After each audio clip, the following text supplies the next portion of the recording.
दफ़ा 11 को रद्द किए जाने का मुतालबा नांदेड़ सिख बरादरी की जानिब से फिर से जोर पकड़ता जा रहा है। बाबा फतेह सिंह जी बहुउद्देशीय सेवाभावी संस्था हुजूर साहब नांदेड़ और हुजूरी सद संगत की जानिब से यौम आज़ादी के जश्न के मौके पर गुरुद्वारा गेट नंबर 1 के रूबरू धरना दिया गया। ये धरना बीजेपी हुकूमत के खिलाफ मुनज़्ज़म किया गया। इस मौके पर गुरुद्वारा बोर्ड के मेम्बरान मनप्रीत सिंह कुंजीवाले, गुरमीत सिंह जी महाजन, भागेंद्र सिंह घड़ीसाज, जगबीर सिंह शाहू, रंजीत सिंह कामठेकर के अलावा कई सिख बरादरी से ताल्लुक़ रखने वाले अफराद मौजूद थे। वाज़ेह है कि यह एहतजाजी धरना बाबा फतेह सिंह जी बहुउद्देशीय सेवाभावी संस्था के सदर मनबीर सिंह ग्रंथी के ज़ेर क़यादत मुनक़्क़िद किया गया। गुरुद्वारा बोर्ड में नुमाइंदगी को लेकर रियासत की बीजेपी हुकूमत और मकामी सिख बरादरी के दरमियान जारी तनाज़ा गहरा होता जा रहा है। गुरुद्वारा बोर्ड में दफ़ा 11 को रद्द किए जाने के मुतालबे को लेकर कई दफ़ा एहतजाज मुनज़्ज़म किया गया। इसी तरह महाराष्ट्र के वज़ीर आला देवेंद्र फडणवीस से भी कई दफ़ा नुमाइंदगी की गई।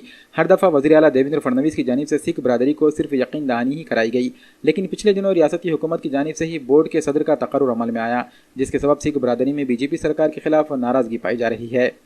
आज हजूरी साध संगत की ओर से बाबा फतेह सिंह जी बहुउद्देशीय सेवाभावी संस्था की ओर से गुरुद्वारा गेट नंबर 1 पर लोकशाही तरीके से हम धरने आंदोलन किया है।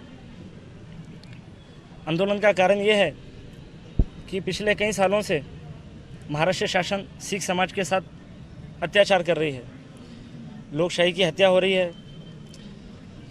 जो गुरुद्वारा बोर्ड का अध्यक्ष प्रेसिडेंट चुनने का अधिकार 17 मेंबरों का था, वो महाराष्ट्र सरकार ने खुद के अपने पास रख लिए। इसके पहले भी बीजेपी एमएलए सरदार तारा सिंह को गुरुद्वारा बोर्ड का अध्यक्ष बनाया था। उसके बाद हजूरी साध संगत मेंबर साहबान की ओर से उसका विरोध हुआ था जमकर। उस विरोध के बाद भी उसका एक रूप तखत साहब के जत्थेदार साहब, पंच प्यारे साहबान, सिख समाज के धर्मगुरु, उनका एक धार्मिक ठहराव हुआ था, जिससे उसमें संत बाबा बलविंदर सिंह जी कारसे वाले, संत बाबा प्रेम सिंह जी माता साहब वाले 96 करोड़ी, इनके नेतृत्व में उस मोर्चे का मोर्चा हुआ था। महाराष्ट्र शासन से संतों ने ये मांग की थी कि भी कलम 11 का संशोधन जल्द से जल्द रद्द किया जाए। महाराष्ट्र शासन ने बारंबार झूठे आश्वासन देकर अभी तक कलम 11 की कोई कार्रवाई शुरू नहीं हुई, और पिछले 5 सालों से कलम 11 का विरोध होते हुए आज फिर से एक बार भूपिंदर सिंह मिनास को गुरुद्वारा बोर्ड का अध्यक्ष बनाकर फिर से भेज दिया गया। देश आज़ाद होने के बाद भी सिख समाज के ऊपर आज भी अत्याचार हो रहा है। सिख समाज को आज भी अधिकार नहीं मिला आज़ादी का कि हमारा प्रेसिडेंट हम अध्यक्ष चुने।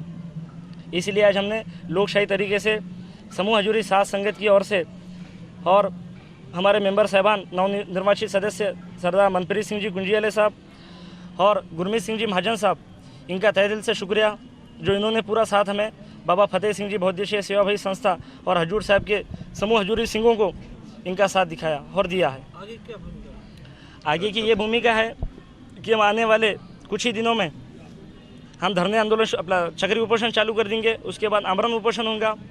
ज़रूरत पड़ी तो हम आत्मदहन करने के लिए भी बाबा फतेह सिंह सेवाभावी संगठन की ओर से इसके लिए भी हजूरी साध संगत तैयार है। और महाराष्ट्र शासन से एक हमारी बेनती है कि आने वाले विधानसभा के पहले कलम 11 संशोधन रद्द करने की जल्द से जल्द कोशिश करें और पूरी कोशिश की जाए। अगर से नहीं हुआ तो आने वाले विधानसभा में महाराष्ट्र शासन को और बीजेपी सरकार को इसका नतीजा भुगतना पड़ेगा।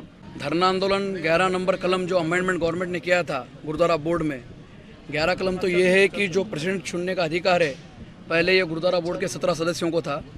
उसके बाद महाराष्ट्र गवर्नमेंट ने 17 सदस्यों में से एक को ही प्रेसिडेंट बना के ये जो अमेंडमेंट किया था, वो ना किसी की यहाँ पे कोई डिमांड थी, यहाँ से किसी मेंबर की थी, ना यहाँ के कोई बोर्ड की थी, और जितने एडमिनिस्ट्रेटर थे ना उन्होंने किसी की थी। अपने मनमर्जी से उन्होंने उसमें अमेंडमेंट किया और 11 नंबर कलम लगा दी। उसके विरोध में जनवरी में 21 तारीख के दिन तखत साहब पे एक अरदास हुई और भव्य मोर्चे के रूप में यहाँ से संत बाबा बलविंदर सिंह जी, संत बाबा नरेंद्र सिंह जी के नेतृत्व में एक मोर्चा कलेक्टर साहब के ऑफिस पे गया और उनको वहाँ पे हमने निवेदन दिया कि जल्द से जल्द ये 11 नंबर रद्द होना ही चाहिए। और वही डेलीगेशन सीएम साहब को ही मिला और सीएम साहब से ये आश्वासन मिला था कि जब तक 11 नंबर रद्द नहीं करेंगे हम बोर्ड नहीं बनाएंगे। लेकिन ये जो सरकार है, उन्होंने हमारे संगात एक छल किया और बिना 11 नंबर को बदले उन्होंने बोर्ड बना दिया और भूपिंदर सिंह जी मिनास जो बॉम्बे के व्यापारी है, उनको इसका अध्यक्ष बना दिया। हालांकि ये सब जो हो रहा था, ये भूपिंदर सिंह मिनास को भी मालूम था, SGPC के लोगों को भी मालूम था, हजूर साहब में हर मेंबर को मालूम था कि ये होने वाला है, लेकिन उसके बावजूद भी वो अध्यक्ष बनकर आ गए। और उसके बाद ये मोर्चा और छिगड़ गया। फिर ये बार बार कलेक्टर साहब को निवेदन देने गए, CM साहब को भी नहीं मिले इसके बाद। लेकिन हमारे कुछ मेंबर आजी माजी जो थे, उन्होंने हमारी संगत बोलो या हमको बोलो यहाँ पे गुमराह किया और हमारे कुछ लोगों को कठपुतली की वजह से उसके अंदर यूज़ किया, और इसलिए ये मोर्चा कहीं ना कहीं कम पड़ा।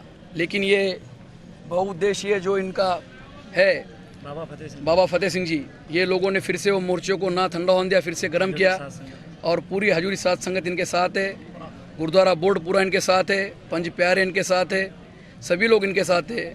और आशा है कि ये मोर्चा अब यहाँ से रुकेगा नहीं, और जल्द से जल्द ये लोग कलेक्टर ऑफिस के सामने ही बैठेंगे, वहाँ पे भी हम भूख हड़ताल वगैरह करेंगे, इसका भव्य स्वरूप होगा, और जल्द से जल्द 11 कलम रद्द हो, ऐसी मांग हम कलेक्टर साहब को और शासन से करेंगे।